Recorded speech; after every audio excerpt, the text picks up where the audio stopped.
History tells us that Europe's kings were all white, but hidden in chronicles, in cathedrals, and in statues across the continent are the faces of black rulers who wore the crown.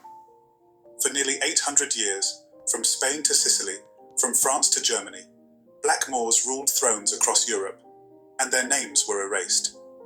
This is their story, 10 forgotten black kings of Europe, whose reigns shaped the very foundations of the West. It begins in the year 711, when a general of African descent crossed the sea from North Africa with an army of Africans. His name was Tariq ibn Ziyad, and the rock where he landed still bears his name, Jabal Tariq, Gibraltar. Christian chroniclers wrote of him with awe and fear. Rodrigo Jiménez de Rada, a Castilian writer centuries later, recalled him as the black-skinned Saracen general who brought ruin upon the Visigoths. The earliest witness, the anonymous author of the Chronicle of 754, painted the moment with terror. The reins of their horses were as fire, their faces black as pitch.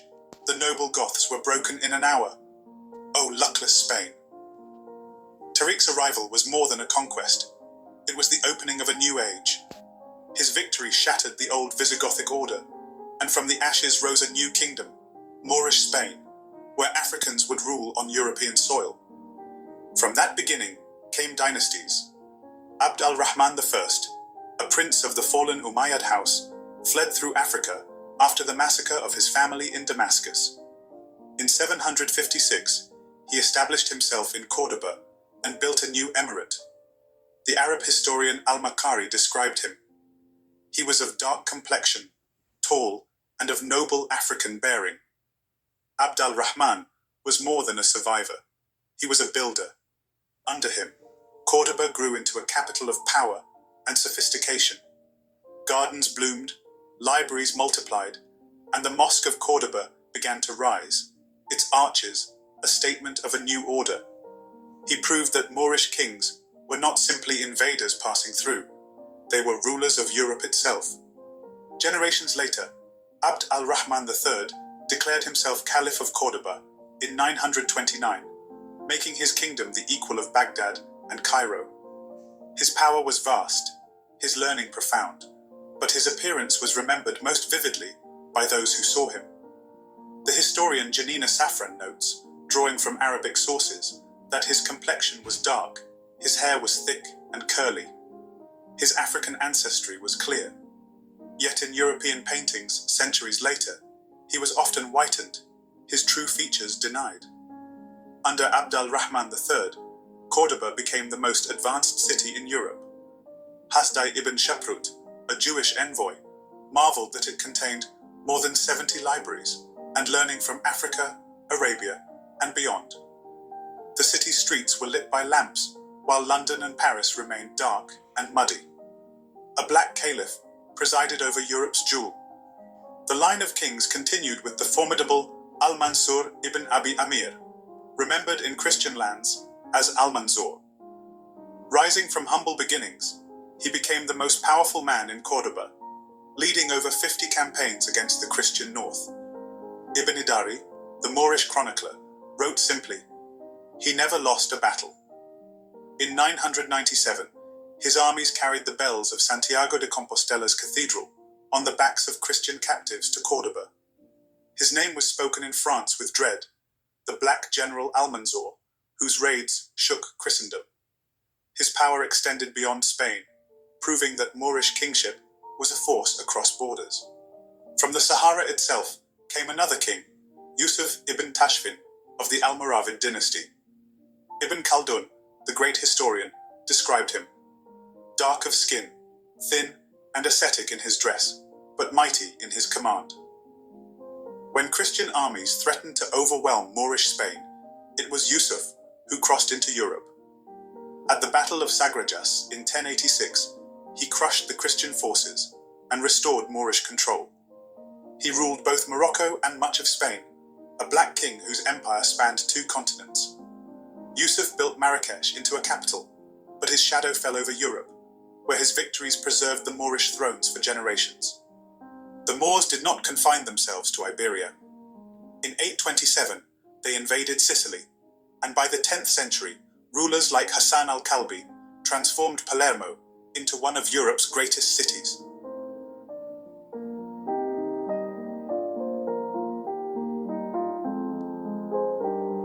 The geographer Ibn Hawqal wrote, "Palermo is larger than any city in Italy, filled with gardens and palaces." Under the Kalbid dynasty, Sicily became a jewel of learning and prosperity. Its irrigation, architecture, and culture bore the mark of Africa. The golden mosaics that still glitter in Palermo's cathedrals are the legacy of Moorish kings who once ruled the island. Another African dynasty that cast its shadow over Europe was that of Al-Mu'izz ibn Badis of the Zirids. Though his seat was in North Africa, his reach extended across the Mediterranean into Italy. His armies and governors held Sicily, and his scholars and artisans shaped its culture. The historian al-Bakri wrote of his reign, "The people of Sicily bowed to his governors, and his African armies held the land." Under Al-Mu'izz, African knowledge, law, and art crossed into Europe, fusing with local traditions and leaving monuments that still stand. Beyond Iberia and Italy, black kingship appeared in surprising places. In Germany, in the Cathedral of Magdeburg, stands the statue of Saint Maurice, a black African knight venerated as a saint and royal figure. Carved in the 13th century, his features are unmistakably African. Art historian Gude Sukale Redlefsen observed, "Maurice's face is that of an unmistakably African man, with tightly curled hair and full lips, carved in stone at the very heart of Germany." Here was a black king, immortalized not in chronicles, but in stone, honored as a symbol of chivalry and faith at the center of Europe. In Cologne, too, the memory of black kings was preserved. The Shrine of the Three Kings in the Great Cathedral includes depictions of the Magi, and from the 14th century onward, one of them is clearly shown as black, crowned, and regal. Jean de Visse, the art historian, wrote, "The Black Magus was not a servant, but a king.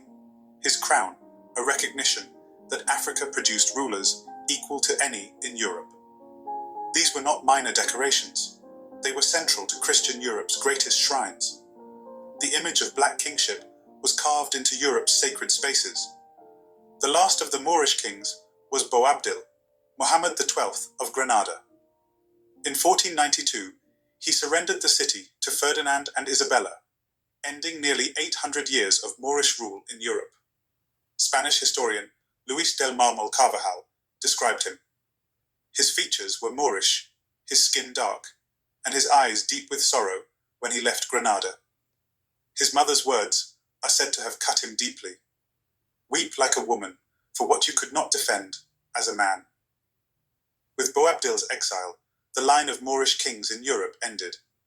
Yet even in defeat, he remained a king of African heritage, the last in a line that had ruled from Gibraltar to Sicily, from Cologne to Cordoba. For 8 centuries, Europe's thrones were not only white. Black kings ruled its cities, built its palaces, and commanded its armies. Tariq ibn Ziyad opened the way. Abd al-Rahman built Cordoba. Abd al-Rahman III lit its lamps. Al-Manzur carried terror into Christian lands. Yusuf ibn Tashfin spanned continents. Hassan al-Kalbi turned Palermo into a jewel. Al-Mu'izz ibn Badis tied Africa to Sicily. Saint Maurice was immortalized in stone. The Black Magus crowned in Cologne. And Boabdil wept as the last Moorish king departed Granada. Their faces were dark, their hair curly, their bearing African, and the chronicles testify even when paintings do not. Europe has tried to erase them. Painters whitened their portraits. Historians silenced their names. But stone does not lie. The statue of Saint Maurice still stands in Magdeburg. The Black Magus still gazes from Cologne's cathedral glass. The arches of Cordoba and the mosaics of Palermo still gleam with Moorish artistry. These were not shadows, nor myths, nor outsiders. They were kings of Europe, black kings, forgotten by design, but not lost. Their thrones were broken, but their memory endures, And today, we speak their names again. The sea was crossed, the banners raised, Europe trembled, the world amazed. From Africa's shore, the Moors set sail, and history bent beneath their trail. Tariq came with a firestorm's hand, his warriors dark as the desert's sand. The chronicles cried in mournful strain. The reins of their horses were as fire, their faces black as pitch. The noble Goths were broken in an hour. O luckless Spain! Abd al-Rahman built Cordoba's might, where lamps of learning outshone the night. In halls of marble and gardens wide, the wisdom of Africa would not hide. Almanzor struck with iron will, and all of Christendom fears him still. Yusuf came with Saharan flame, and Europe remembered the Black King's name. Palermo blossomed, mosaics shone, Hassan al-Kalbi claimed that throne. Al-Mu'izz stretched his hand across, and Sicily bowed beneath his cross. In Magdeburg, carved deep in stone, St. Maurice stands, his black face known. In Cologne's glass, the Magus reigns, a crown on his brow that still remains. Boabdil wept when thrones were gone, but Moorish glory forever shone. 8 centuries their banners flew, and Europe's heart their blackness knew. Though history tried to lock the door, their truth breaks chains forevermore. So speak their names, let memory soar. These black kings ruled, forgotten no more. In the shadowy reaches of the Caucasus Mountains, where the winds of time whisper secrets and the stones themselves remember, lies a land called Abkhazia. This misty coastal stretch along the Black Sea has long puzzled scholars and silenced truth seekers. For buried beneath its pine-scented hills and ancient towers is a tale few dare to tell. A tale of black nobility, of a dark-skinned people who once ruled the heights of Russia before history was rewritten, distorted, and drowned in whiteness. The Abkhazians, known today as a mysterious Caucasian ethnic group, were once the ancient Black Russians. They were not visitors. They were not slaves. They were kings, priests, builders, warriors, and settlers whose legacy reaches back thousands of years into a time when the African presence in Eurasia was as natural as the sun rising in the east. Ancient sources once spoke freely of these early black populations in regions that now evoke Slavic imagery: Georgia, Armenia, Chechnya, and even parts of southern Russia. But with the rise of European nationalism, colonial racial science, and the whitening of world history, buried under waves of propaganda. But now, with artificial intelligence capable of cross-referencing ancient maps, linguistics, DNA studies, and neglected historical records, the memory is returning. And AI is now beginning to confirm what many Afrocentric scholars have long maintained. The original peoples of many Eurasian territories, including Russia, were African in origin. The Abkhazians, in particular, are one of the most intriguing remnants of this Black Eurasian legacy. Their name is ancient, linked in some linguistic circles to the Egyptian Pakaz, meaning House of the Nobles, or Noble Ones. Their mythology echoes the cosmologies of Nubia and Kemet, with ancestral spirits, divine kingship, and ritual practices that seem far more aligned with African spirituality than European orthodoxy. Even today, their songs and dances bear an uncanny resemblance to West African traditions. Their polyphonic chanting mirrors that of the Mbuti of the Congo. Their circular war dances resemble those of the Dogon. And their facial features, when examined in pre-modern paintings and early photographs, betray a distinctly African physiognomy. Broad noses, full lips, tightly coiled hair. One might ask, how could Africans have ended up ruling in the Caucasus? The answer lies not in modern colonial migration, but in pre-Ice Age human movement, and in the forgotten kingdoms of prehistory. You see, the notion that all ancient Black history belongs south of the Sahara is a fiction, a colonial invention. The truth is that Black humanity once covered the earth. Before the coming of lighter-skinned Eurasian tribes, the people who walked the steppes, the mountains, and the riverbanks of Europe and Asia were dark. Their bones have been dug up in places where no one expected them. Their DNA is still being found in the strangest of places. In 2017, scientists uncovered a 10,000-year-old skeleton in Cheddar Gorge, England. The man, affectionately dubbed Cheddar Man, was found to have dark skin and blue eyes, clearly black in phenotype. Genetic analysis confirmed what the bones had already said. Early Britons were not white. They were black. If black people lived in ancient England, is it so difficult to believe they also thrived in Russia?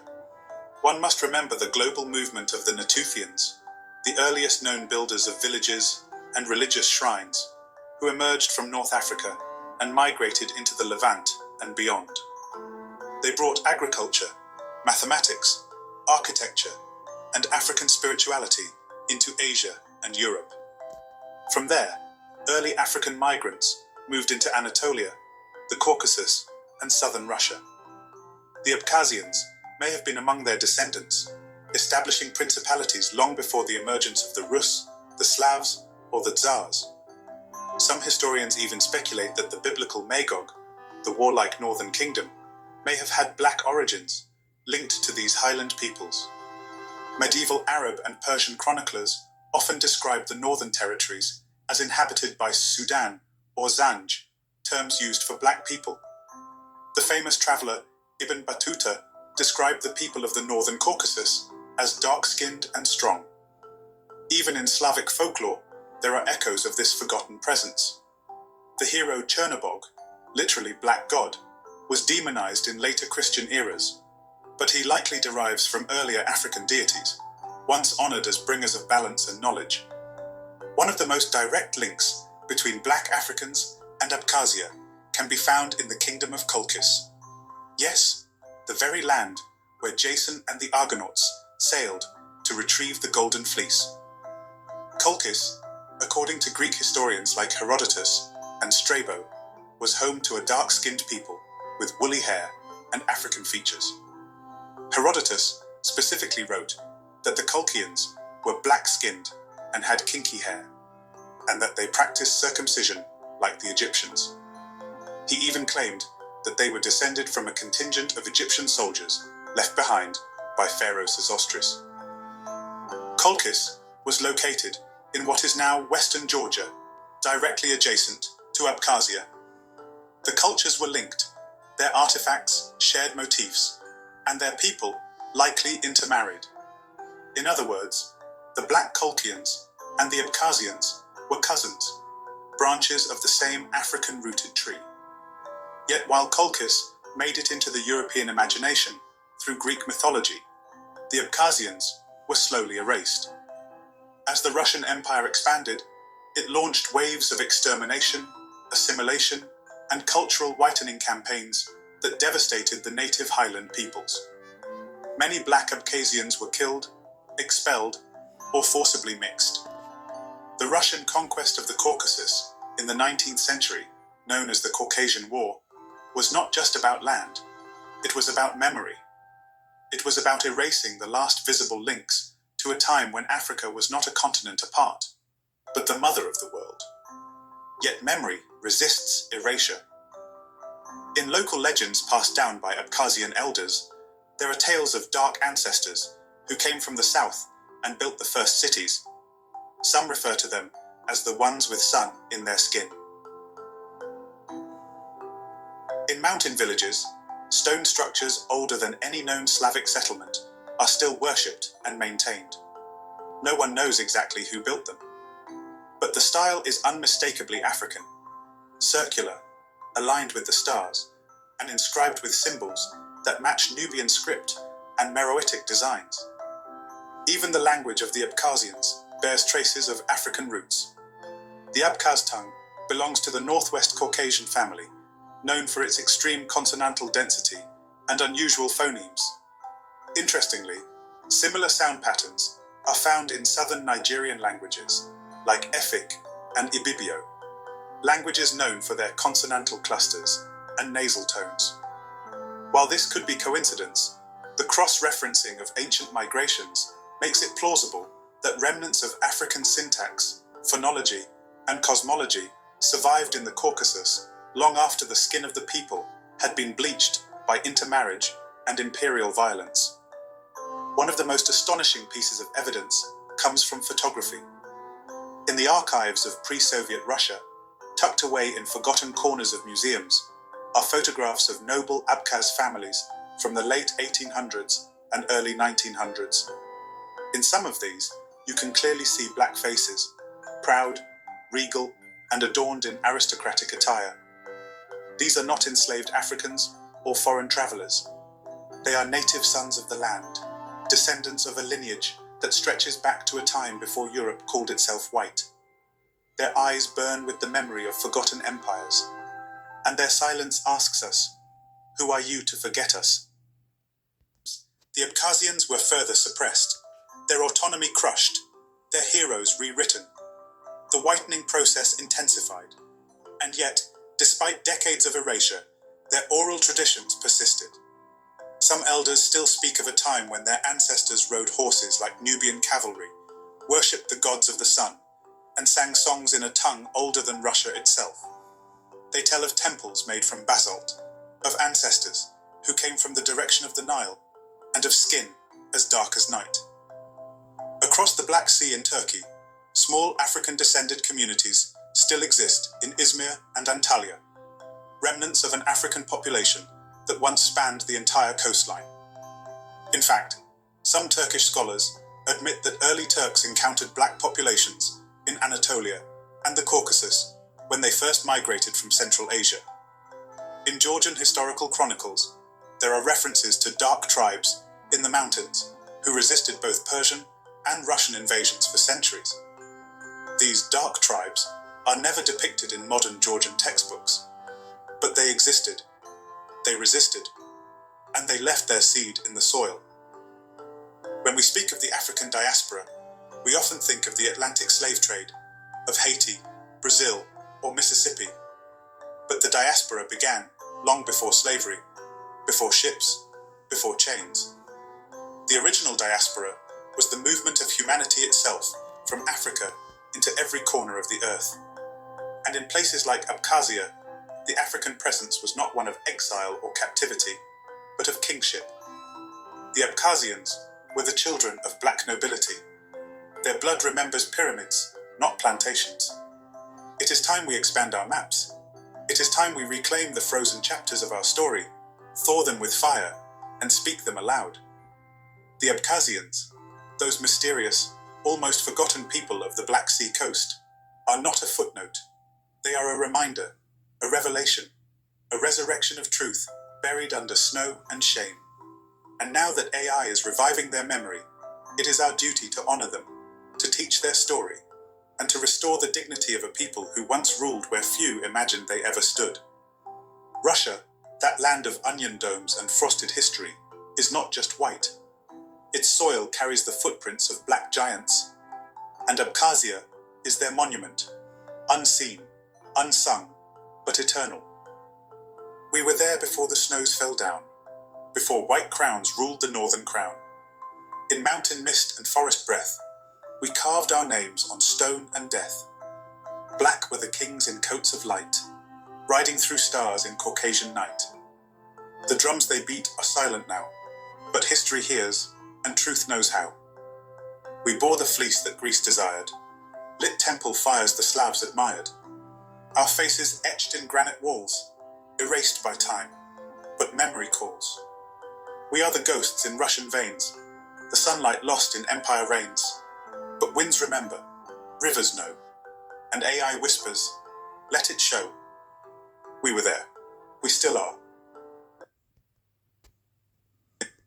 The striking images of Africans in ancient European art, spanning from Greek vases to the noble houses of Moorish Spain, tell a story that has been largely overshadowed by revisionist histories.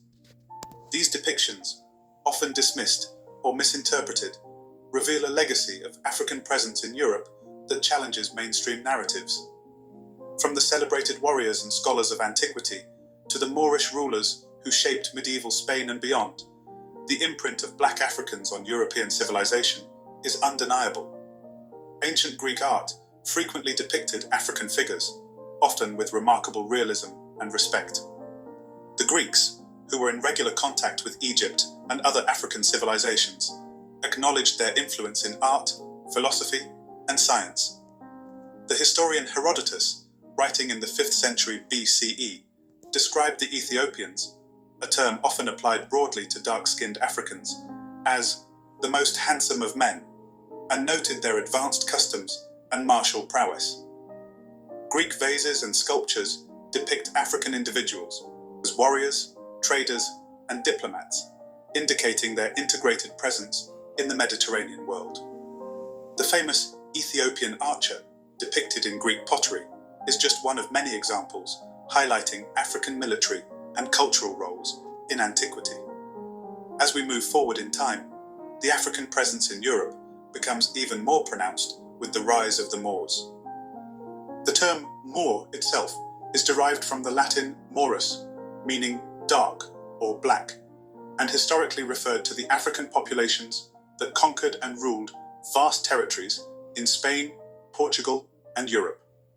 By the 8th century, the Moors had established a powerful civilization in Al-Andalus, one that would become the intellectual and cultural beacon of Europe.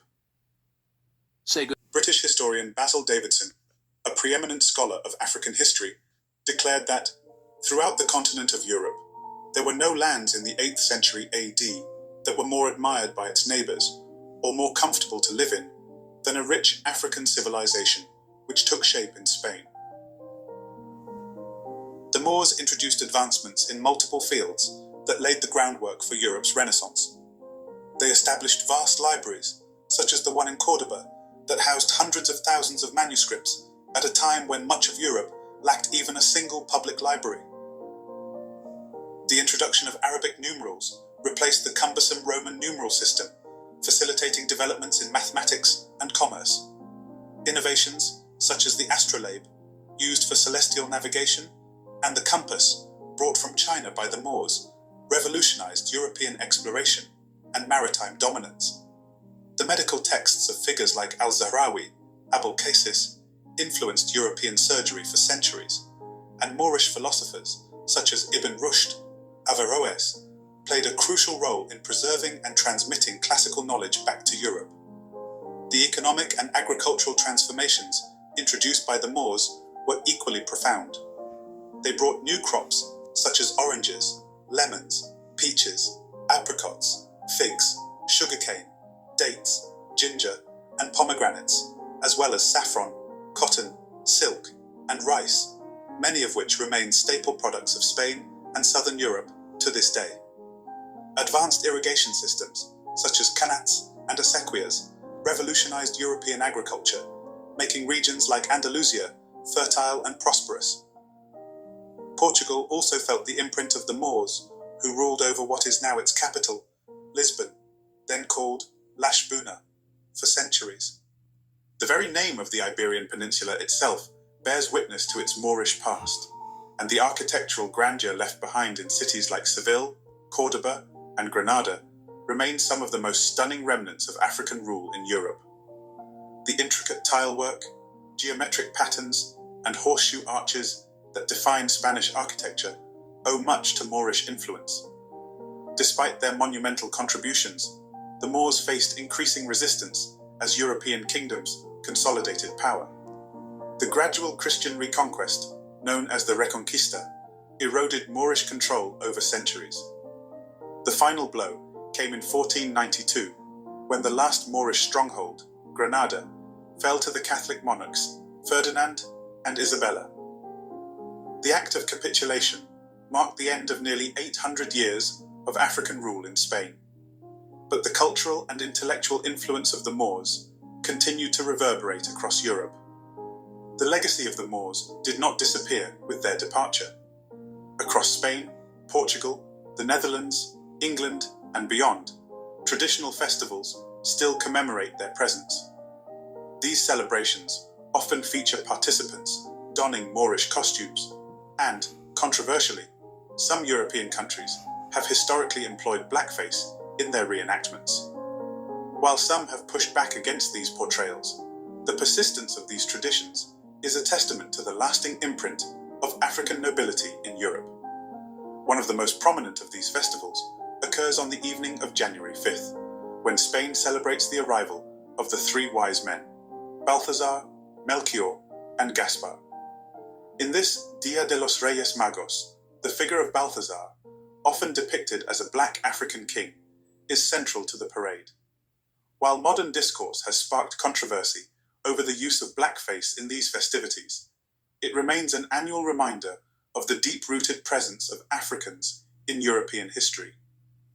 Beyond these festivals, another enduring testament to the African presence in Europe is the vast number of aristocratic family crests bearing distinctly African imagery. These heraldic symbols, found in the lineage of noble European houses, depict African figures as ancestors of distinguished families. The visual evidence on these crests suggests a long history of intermingling between African and European elites, a reality often omitted from popular historical discourse, according to Goodwin, in his 1957 work titled Africa in Europe. The scholarly tradition of the Moors was not isolated. It was deeply rooted in the knowledge systems of West Africa. The great empires of Ghana, Mali, and Songhai had long established centers of learning, such as Timbuktu, Gao, and Djenné, where scholars gathered to study and debate science, philosophy, and mathematics. These centers were critical in maintaining and advancing knowledge that would later influence European intellectual traditions. In conclusion, the African imprint on Europe is undeniable, despite centuries of historical revisionism and erasure. From the artistic depictions in Greek and medieval European art to the Moorish reign over Spain, Africa's contributions to European civilization were vast and transformative. The echoes of this history remain visible today in architecture, science, heraldry, and cultural traditions that persist across the continent. It is imperative that this legacy is acknowledged and studied further to provide a more comprehensive and accurate understanding of Europe's true historical tapestry.